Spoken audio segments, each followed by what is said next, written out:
បាទជំរាបសួរពុកម៉ែបងប្អូនទាំងអស់គ្នាបាទហើយថ្ងៃនេះដែរចេញមកធ្វើប្លុកទៀតហើយបាទហើយប្លុកនេះដែរថតដោយ15 Pro Max បាទមេម៉ូរីមួយទេកន្លះបាទហើយថ្ងៃនេះមកលេងនៅចិត្តវត្តខ្សាច់បាទទេសភាពស្អាតមែនតែនបាទខ្យល់ធ្លាក់តិចតិចបែបរីលិចណាបាទពិតជាមានអារម្មណ៍ស្រស់ស្រាយសប្បាយចិត្តមែនតែនណាបាទមើលតែផ្កាតបែកព្រៃហើយនឹងវាស្មៅដ៏ធំធេងបែកស្វែងអស្ចារ្យមែនទេណាបាទកំតនអាចេណាបាទនេះគឺជាផ្ការីកណាបាទហើយនេះគឺជាវាស្រែណាបាទហើយទេសភាពស្អាតបែបនេះខ្ញុំបានដាក់មកកំប៉ុងណាបាទទឹកក្រូចចេញថ្មីណាបាទពិតជារសជាតិឈ្ងុយឆ្ងាញ់មែនទេណាបាទហើយទេសភាពបែបនេះគឺខ្ញុំថតដដែលព្រោះថាខ្ញុំមិនហ៊ានទៅឆ្ងាយទេណាបាទព្រោះអីខ្លាចវង្វេងណាបាទហើយចង់បញ្ជាក់បងប្អូនថាទេសភាពបែបនេះគឺនៅសៀមរាបណាបាទនៅចិត្តភ្នំក្រោមណាបាទពិតជាស្រស់ស្អាតមែនទេណាបាទហើយខ្ញុំថតដោយកាមេរ៉ា15 Pro Max ណាបាទមេម៉ូរីមួយទេកន្លះណាបាទហើយខ្ញុំឆ្ងល់កាមេរ៉ានេះមែនទេណាបាទថតទេសភាពស្អាតតែថតមុខខ្ញុំអត់ស្អាតសោះបាទមិនដឹងថាវាកាត់អីទេបាទមើលបងប្អូនណាដឹងជួយប្រាប់ខ្ញុំផងណាបាទព្រោះខ្ញុំទើបតែចេះប្រើ iPhone 15 Pro Max ណាបាទមេម៉ូរីមួយទេកន្លះណាបាទហើយទេសភាពបែបនេះដែរបើបងប្អូនណាចង់ដេតជាមួយសង្សារ2 3នាក់អីអូ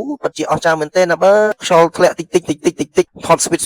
ពិតជាអស្ចារ្យមែនទេណាបាទហើយពិតជាឆ្ងល់កាមេរ៉ានេះមែនទេណាបាទថតមុខខ្ញុំអត់ស្អាតតែថតទេសភាពស្អាតណាបាទហើយនេះម្ហូបដែលយើងយកមកណាបាទទិញ10000កប់សេរីហ្មងបាទហៀចានហ្មងបាទហើយនេះគឺជាបុកល្ហុងណាបាទបុកល្ហុងបែបខ្មែរណាបាទលីងនឹងនំបញ្ចុកបែបខ្មែរណាបាទពិតជារសជាតិឈ្ងុយឆ្ងាញ់មែនទេបាទមើលតែបងប្អូនខ្ញុំញុកទៅបាទ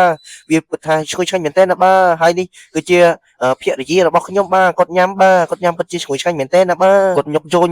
យកបាទព្រោះដោយសារថតដោយកាមេរ៉ា15 Pro Max បាទមួយទេកន្លះណាបាទមើលតែមុខគាត់ក៏ដឹងថាឈ្ងុយឆ្ងាញ់ពិសាដែរបាទឥឡូវនេះយើងជុលមួយបាទដើម្បីឲ្យមិត្តភាពយើងនៅដដែលបាទហើយឥឡូវនេះកុំឲ្យទេសភាពស្ងប់ស្ងាត់សុំដាក់មួយបទណាបាទស្រឡាញ់អូនដល់កាន់ឈើច្រត់ទូកំសិនទូជូចត់ក៏សុកចិត្តឲ្យតែបានបើមកនេបនិនហ៊ីនកិនកាយាអើរៀមសូមសន្យាថាធ្វើឲ្យអូនសើចច្រើនជាងយំ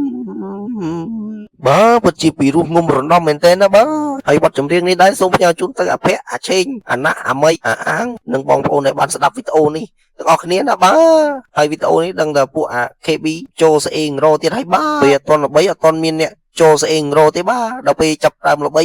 សបោអ្នកចូលស្អេងរណាបាទពិតជាសាមមែនតើណាបាទចូលស្អេនឹងរនៅខាងក្នុងមិនអីទេបាទកុំឲ្យតែចូលស្អេនឹងរនៅខាងក្រៅទៅបាទប្រយ័ត្នអូកាច់ចូលមាត់ណាបាទចូលស្អេនឹងរត្រឹមខ្ញុំបានបាទកុំឲ្យដល់ម្ដាយខ្ញុំបាទពួកអីម្ដាយខ្ញុំគាត់បានថតទេបាទតែហ៊ានដល់ម្ដាយខ្ញុំឲ្យហែកដែករត់ហើយបាទគេហែកមេឃខ្ញុំឲ្យហែកដែកណាបាទកំពុងតែថតនិយាយឥឡូវគេហូបចិត្តអស់ហើយបាទឥឡូវនេះខ្ញុំចាប់ផ្ដើមញាត់យកម្ដងហើយបាទមើលមាត់ខ្ញុំគឺពិតជាតិមែនតើណាបាទហើយមើលទេសភាពទៅបាទពិតជាស្រស់ស្អាតមែនតើបាទគួរឲ្យចង់រស់នៅណាបាទបើមានរឹងចងទៀតពិតជា